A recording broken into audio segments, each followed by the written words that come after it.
vedare tinokuchingamidzai zvekare kune chimwe chirongwa pano paZim Facebook Secrets and Confessions. Tadzoka zvekare nemamwe mamessages tisati tapinda mumamessages edu. Ndoda kungoti ruregerero kune umwe mudiwa muteereri uyo akachema mucomment section iye achiti mukoma iyi yamava kuita ndiyo iya yatinoti click baiting.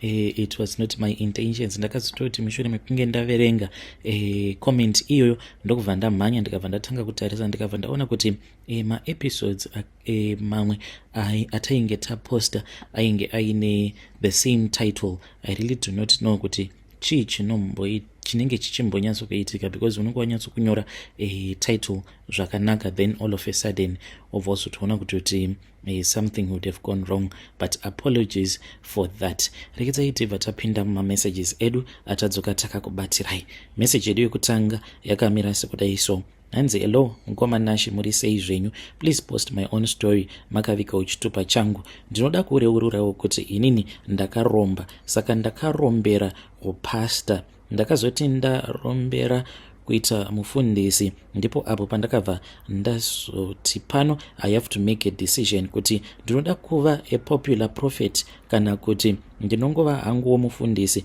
anenge achingotungamirirawo kasangano kake kadiki but aine mari dzake. Ndikabva ndati izvi zvekuti unenge uri popular zvinotinetsei nekuti maziso evanhu akawanda anenge akatarisana newe. Ndikabva ndati zvainge zviri nani hangu kuti ndinge ndichingova a small time pastor but ndichidya mari dzangu. So mumba mangu mukoma Nashi ndine imwe room, iyo room yangu yandinoti this is my altar room. In this room I do have a table, that is the only item that is inside that room. Saka ndakafukidza table iyi nemucheka mutsvuku. Pamusoro petable iyi panogara coffin, but coffin iri it is just a small coffin that can sit perfectly on top of that small table which is my altar. Then paside pe coffin pane rimwe bhuku iri rinofanira kuti ringe richigara rakavharwa. Iro rine basa raro rarinoshanda rarinozoita kana rakavhurwa. Saka zvandakazoita mukoma Nashi ndezvekudai, mushure mekunge ndaromba ndakatenga bhuku ndikabva ndanyora mazita evanhu vose avo vanouya kuchechi kwangu. Saka umwe neumwe zvake ndakanyora zita rake, zvisinei nekuti mwana mudiki kana kuti munhu mukuru, vose mazita avo ndakaanyora mubhuku umu. Zvino zvandinozoita ndezvekuti kana ndikaona kuti panenge paine munhu uyo anenge ava kunyanyisa kunamata, zviya zvekuti munhu anonamata kwenguva refu zvekuti kana neni ndinotozvinzwa kuti in the spiritual realm panenge patova nezvinenge zvava kuitika, ma-spiritual attacks. Saka ndinovhura bhuku rangu riya then uyo anenge achirwa neni kuburikidza nekunamata nekutsanya kwaanenge achiita mukoma Nashi, when I will be experiencing those spiritual attacks, kungovhura chete bhuku ndobva ndavhura page riya iro rekuti ndipo pandinenge ndakanyora zita rake. Zvine effect yazvinozotoita mushure mekunge ndavhura bhuku nepage apo pandinenge ndakanyora zita rake, ndinobva ndavhura coffin zvekare ndobva ndabatidza macandles.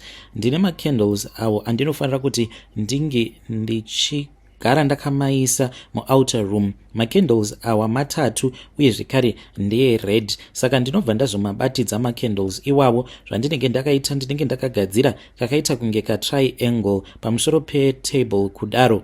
Then coffin uye zvekare nebhuku zvinofanira kuti zvinge zvichizova pakati. For the candles, they must keep on burning until they die down on their own. Saka kana kuri kunzi munhu uyu kana akaramba achingonamata, by the time that those candles will die down, usually zvinozoitika ndezvekuti munhu iyeye zvake anenge akachengetedzwa neminamato yake, but pane mamwe madhimoni avo andinoshandisa kuprofita uye zvekare nekuti kana ndichiparidza paya madhimoni awa ndiwo anoita kuti vanhu vanenge vari muchechi vange vachizoda kubvisa mari dzavo dzema-free will nema-love offerings. Saka madhimoni awa anobva azobuda mucoffin.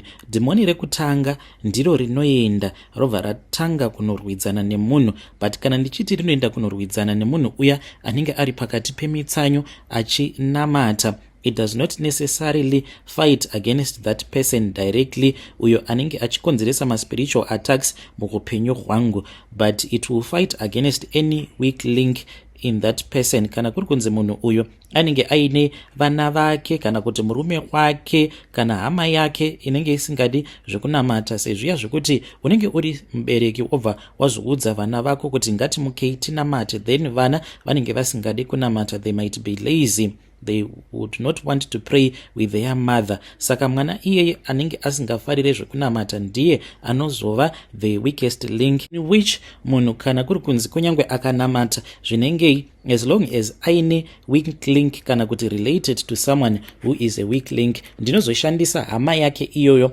and I will be able to enter into that person's life. Kana ari semukadzi ndinobva ndazonopinda muchibereko make, ndobva ndatanga kukodzeresa ma-spiritual problems kwaari, so that the person can lose focus. Munhu uyo anenge achinamata nekutsanya kana akangogara angotanga kungofunga nezvemaproblems ake avo aanenge achisangana nawo, anobva azoregedza kunamata. Saka take for an example, une mwana wako iwewe, maybe une nguva yawakazvitarira yekuti kuzonosvika pakati ndikufanira kuti ndige ndichiita fasting and praying. Mwana wako obva atanga kurwara. Mwana wako uyu paanotanga kurwara, maybe unobva wazoenda obva wanogara nemwana muchipatara for a week kana kuti 2 weeks, kuzonosvika nguva iyaya yaunenge wakati ndo yandikufanira kuti ndinge ndichizotsanya yakwana, then munhu iyeye mukoma anobva azotosiyana nazvo zvekunamata. You might be someone that is very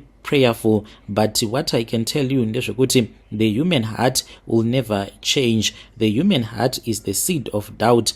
Munhu wese akazvarwa nemukadzi, you are born with that weakness of doubting God, because you might be someone that prays a lot, but if you want to see kuti tose takangofanana, we do have that tendency to doubt God no matter what. Saka I use that weakness, and when when someone starts to doubt God, then I am able to enter into the conversation and I will stop that person from praying. Kana ndikaona kuti munhu uyu ari kuramba achingonamata, zvandinozoita ndezvekuti ndinobva ndazoti kune rimwe dhimoni riya, achibuda zvako unge uchipedzisa basa rako. Saka dhimoni iri rechinhamba 2 iro harifambe riri rega, rinofamba richitevererwa nemweya werufu. Saka dhimoni iri rinoti kana rabuda mukofini muya, mweya werufu unenge uchiteverawo uri kumashure. Saka kana mwana wako achirwara, zvimwe kuda mwana wako anobva azotoshaika,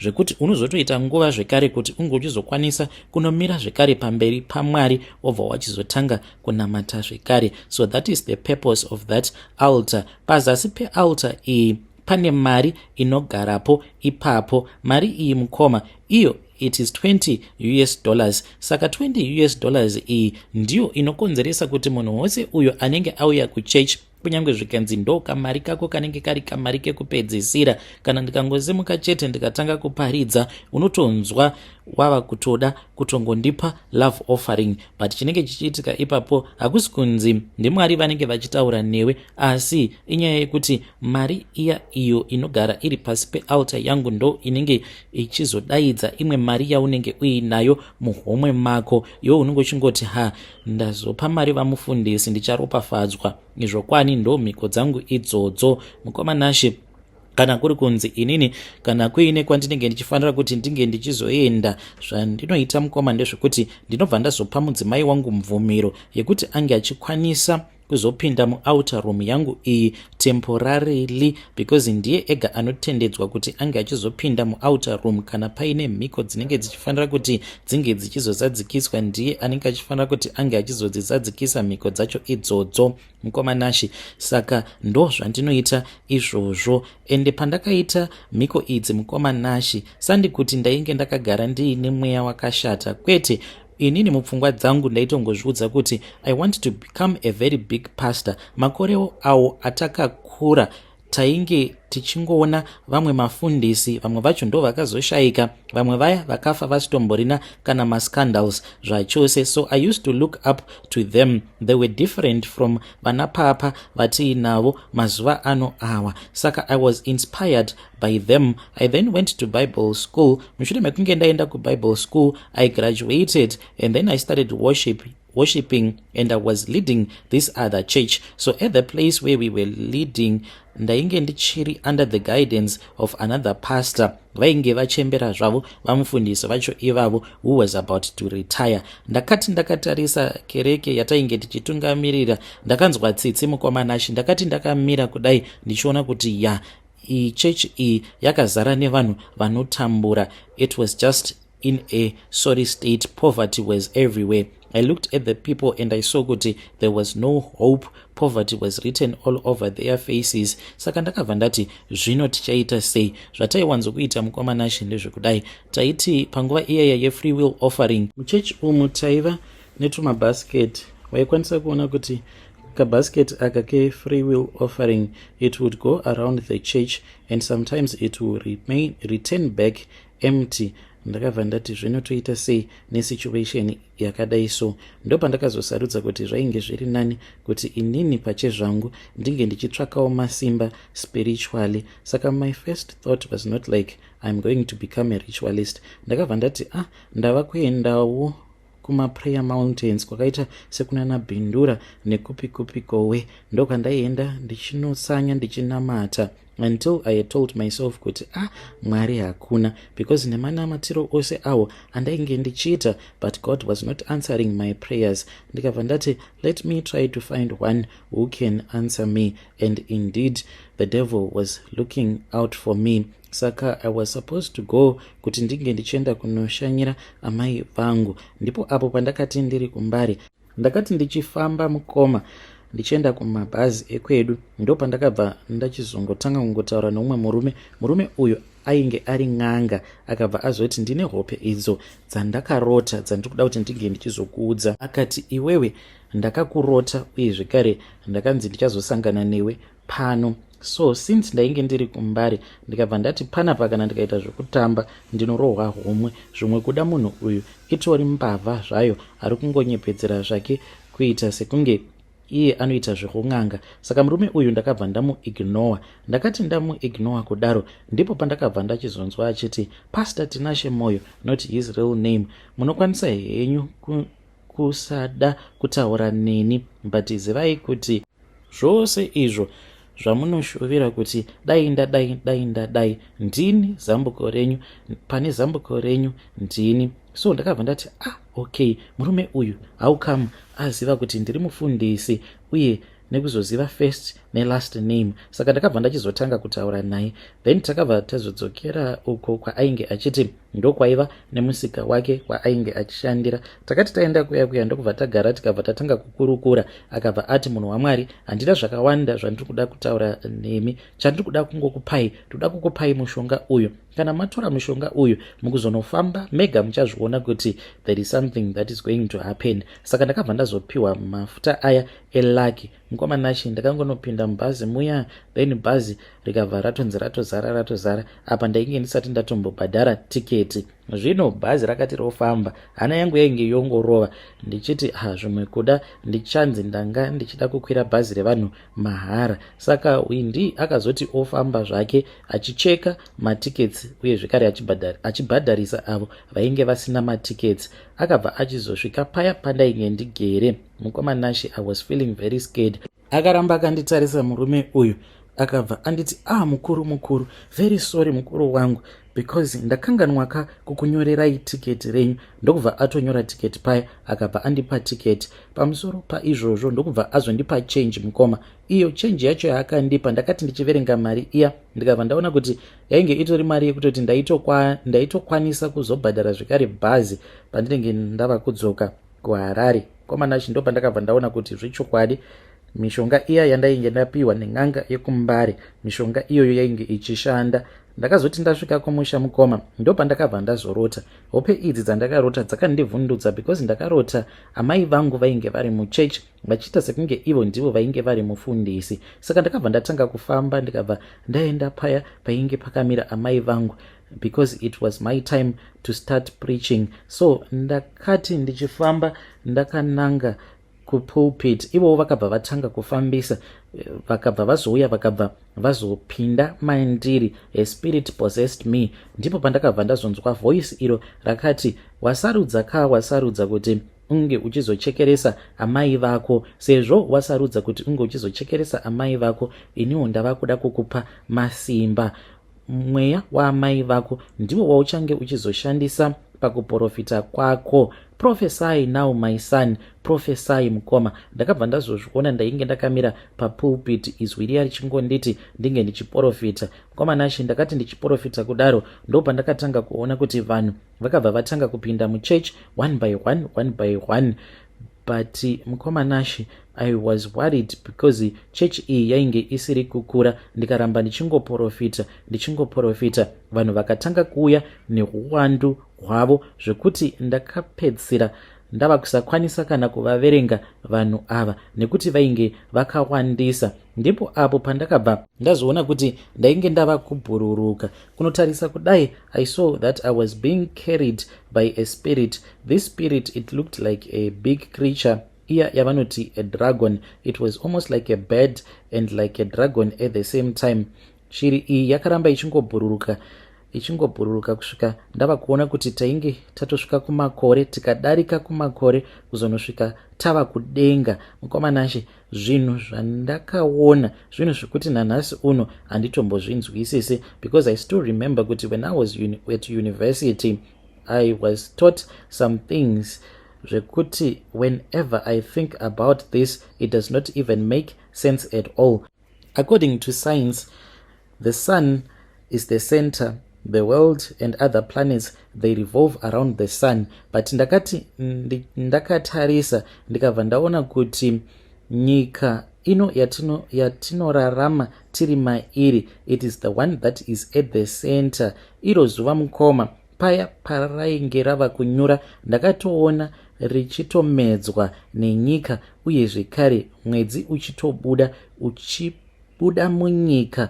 Ende ndakati ndakatarisa aya avanoti maplanets, ndakabva ndazoona kutoti kuinga wani dzainge dzitori ngirozi idzo dzainge dzakasungwa sekunge dzakapara mhosva. Mukoma, mushure mekunge ndaratidzwa zviratidzo zvose izvi, shiri iya yainge yakanditakura yakabva yazotanga kubhururuka neni, tikabva tazodzoka zvekare panyika. Takati tadzoka panyika mukoma, yakasvika kunomhara neni, ndikabva ndaona kuti tainge tava kumakuva.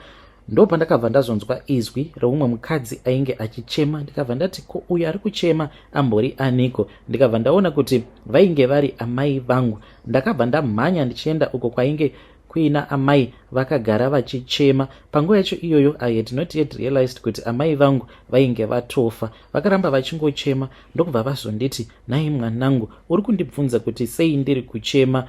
Why? Because iwewe wandichekeresa, ndokusaka ndiri kuchema kuti mwana wangu wandakazvara andichekeresa, ari kuda kuzoshandisa mweya wangu kuti ange achizonyepera vanhu achivapa zviprofita zvenhema. Ndokusaka ndiri kuchema, for you have chosen death for me. Ndikabva ndati, what are you trying to say? Nhai amai vainge vakapfeka rimwe dhirezi ravo, saka vakabva vazotanga kubvarura dhirezi riya vakabva vanditi, usanyara, nditarise, ona zvawakandiita. Ndakabva ndazoona kuti pachipfuva chavo apa mukoma painge paine zigomba rainge riripo. Ndikabva ndaona kuti kana moyo vainge vasisina. Ndikabva ndati, nhai mama, chii chakaitika kwamuri? Ko moyo wenyu wakaenda kupi? Vakabva vanditi, wakatengesa moyo wangu nekuda kwekuti wainge uchida masimba kubva kuna Satani. Vakabva vatanga kuchema, neniwo ndokubva ndatanga kuchema, ivo vakabva vazonyangarika. Ndo zvakaitika izvozvo mukoma.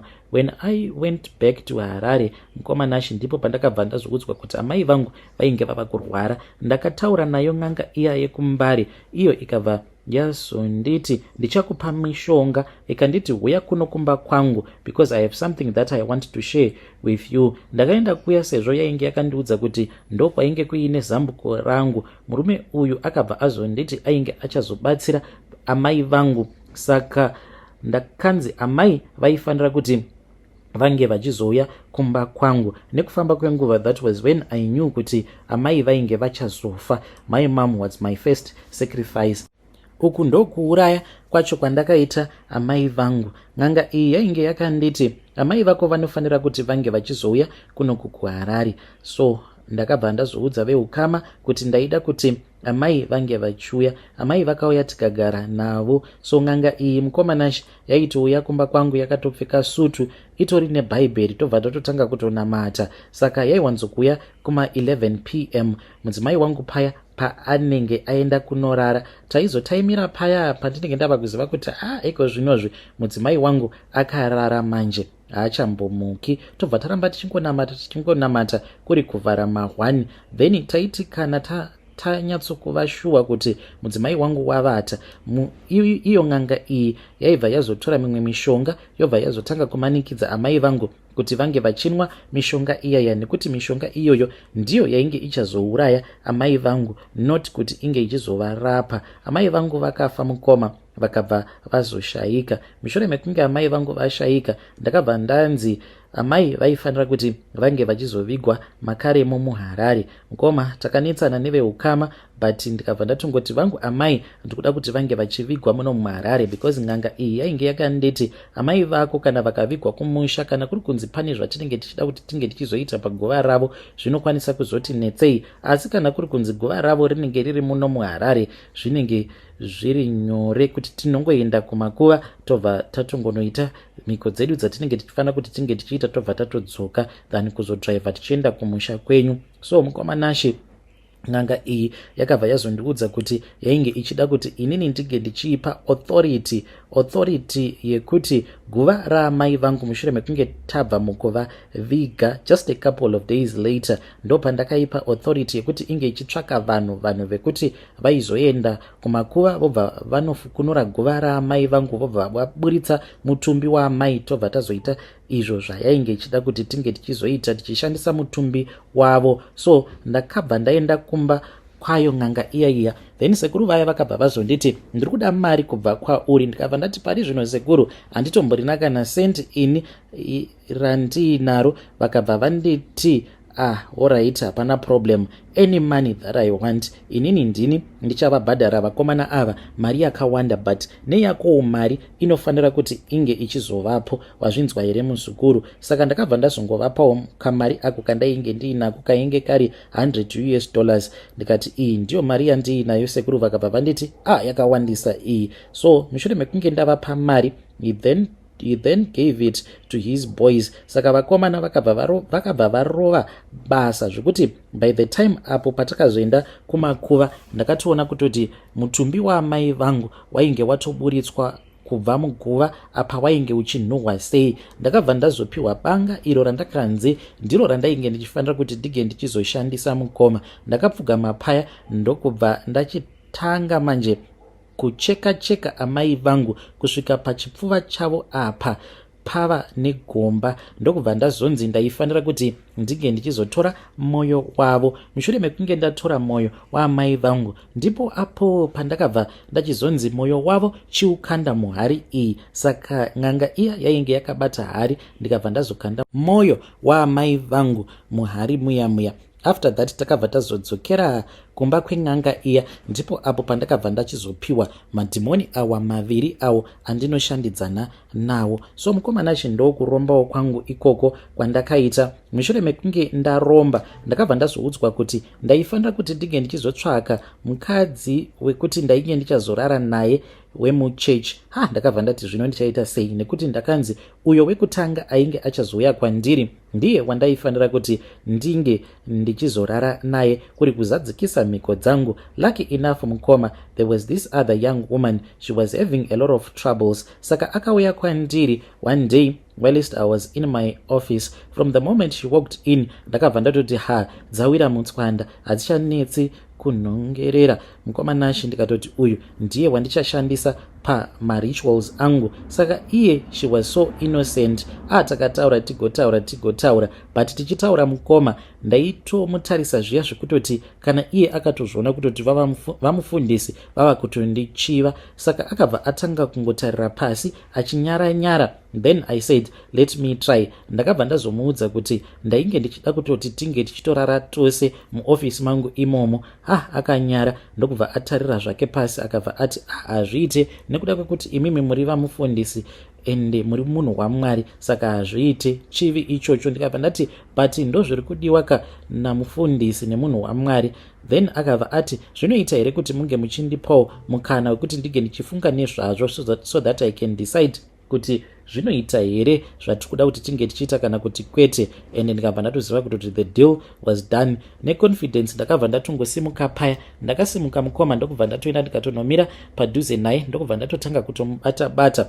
Mukoma Nashi takabva tachizotanga kunondurudzana paya ndokubva ndamutora because ndaifanira kuti ndige ndichizonorara naye muchurch. Iye ainge achiramba but ndikabva ndamuti iwe do not be afraid because it is only you and I panapa pachurch. Mukoma takabva tazopinda muchurch ndokubva ndazoenda naye ndikabva ndazomubatisa pulpit ndimire kumashure kwake tichisika bonde takadaro sezvandainge ndakaudzwa navamufundisi. Hanzi izvi ndo zvainge zvichazopa madhimoni awa andinoshandidzana nawo simba rekuti paya pandinenge ndakamira papulpit kana vanhu vonamata vanenge vachitonamata not kuna Mwari but kwaari madhimoni awa. Uye zvekare zvainge zvichazopa madhimoni awa akadya mwoyo wamai vangu simba rekuti ange achikwanisa kuzoporesa vanhu. So ndakarara naye mukadzi uyu mushure mekunge ndarara naye mukoma. Since I was not yet rich, I had to sacrifice. Ndaiva nekamari kandainge ndiinako ndikabva ndati chitorawo kamari aka ombonozama kunopusha kumba kwako uchisolvawo tumaproblems. Saka nekuda kwekuti tainge takasika bonde tichishandisa kondom ndakabva ndazotora kondom riya iro rainge riine hurume hwangu ndokubva ndazomhanya ndikabva ndazonotora hari. Iyo hari yandainge ndakapiwa yandainge ndakanzi ndiyo yandaifanira kuti ndige ndichizoshandisa pamarituals. Ndakabatidza moto ndikabva ndatora charcoal kuzonosvika marasha aya ava red burning hot ndokubva ndazomaisa muhari. Ndakabva ndazoenda muchechi mukoma ndakabata hari iya then sezvandainge ndakaudzwa kuti ndige ndichiita ndakabva ndazoisa kondomu riya rainge riine hurume hwangu imomuya then chiutsi chikabva chatanga kupfungaira zvinhu zviya pazvainge zvotsva. Zvandainge ndakaudzwa ndezvekuti ndaifanira kuti ndige ndichitanga from the church entrance mukoma ndokubva ndatanga kufamba ndichipinda muchurch sezvinongoita vanhu normally when they are coming to church on Sunday. Ndakabva ndambomira paya panomira maushers standing there. Ndaifamba mukoma Nashi like bench by bench kuzonosvika ndichinosvika kumberi. Ndakaita mikodziya ndichitenderera panzvimbo apo panenge pakamira vepraise and worship vachiimba. Then tine visitors area kwekuti kana tiine maspecial pastors maspecial elders ndokwavanenge vakagara. Ndakabva ndaenda kuya ndokubva ndatanga kupfungaidza chiutsi. Ndapedza kudaro ndokubva ndazoenda pastage ndikabva ndatenderera ndiripo pastage paya. When everything was done ndainge ndakanzi ndaifanira kuti ndinge ndichifamba but nene ndaishure kuzonosvika. Ndasvika kudoor mukoma ndakabva ndaenda straight kumba kwen'anga yangu. Mushure mekunge ndasvika kuya ndakabva ndazonzi ndinge ndichienda kuseri. Ndakabva ndaenda kuseri mukoma ndokubva ndanzi ndinge ndichibatidza moto. Ndakabatidza moto wangu mukoma vakabva vazotora hari iya vakabva vabvisa marasha aya vakabva vachizoisa hari iya yainge iine mishonga pamoto yakati yava kutanga. Mishonga iya yakati yava kutanga kupfungaira ndopavakabva vazotora umwe mucheka wainge uri wewhite ndokubva vanditi ndaifanira kuti ndinge ndichizofukira. Vakanditi kufukira kwandainge ndichiita semunhu ainge akauraya amai vangu. This was a cleansing ceremony. So ndokuchenerwawo kwangu kwandakazoitwa ikoko. Uye zvekare ndakanzi ndaifanira kuti ndinge ndichitsvaka umwe munhu wandaizodyira mwana wake. Saka pane umwe mukadzi uyo akazouya nemurume wake. They were desperate and vainge vasingatozivi kutoti kuuya kwavakaita kwandiri inini ndainge nditoriwo pakutotsvaka munhu wekuti ndaikwanisa kuzomudyira mwana wake. Saka ndakazosacrifiza mwana wavo mukomana uyo ainge achirwara, mukomana Nashi. Ndo maitiro andinoita mari, ndo mhikowo dzangu idzo dzandinoita, even though ndiine masimba, but I do not even act as if I am a powerful man of God. So I do limit myself to my congregation. Sezvo ndainge ndichiziva kuti ndinotungamirirawo varombo, ndakabva ndachizotanga kuitawo maprograms at church. So sevakomana ndakabva ndatanga kuvakurudzira kuti vange vachienda kuma-electrical mechanical colleges, ma-technical colleges, ndichiziva kuti kana vakaenda kunodzidzira mabasa emishando yemaoko zvinenge zviri nyore kuti vange vachizotanga twumabhizinesis twavo ivo kwavari vanenge vachingoti ndimwari, izvo anenge atori maplans angu. Kuvanhukadzi ndakabva ndazoti zamaiwo kuti munge muchivhurawo tumabhotiki twenyu. If A is selling clothes, then chechi yose tinofanira kuti tinge tichienda kubhotiki kwake tobva tanotenga hembe as supporting her. If B has a hair saloon, chechi yose kunyange nevarume tinofanira kuti tinge tichiendawo tichinogerwawo misoro ikoko, madzimai edu vachinorukwa ikoko. Saka this alone mukoma started improving the lives of the people at our church. Kwavari vanotongofungidzira kuti it is a blessing, but I was the one who came up with those ideas. Ndiyo secret yangu iyo yandiinayo mukoma Nashi. Ndo zvandakaitawo izvi kuti ndige ndichizosvika pandiri nhasi. Vedare ndo message iyo yandakatumidzirwa ichibva kuna vamufundisi avo. Zvakangoma hazvo veduwe. Ngatizamei kuti tinge tichitaura navo vamufundisi ava mucomment section. Strange things indeed they do happen in this world. Yo.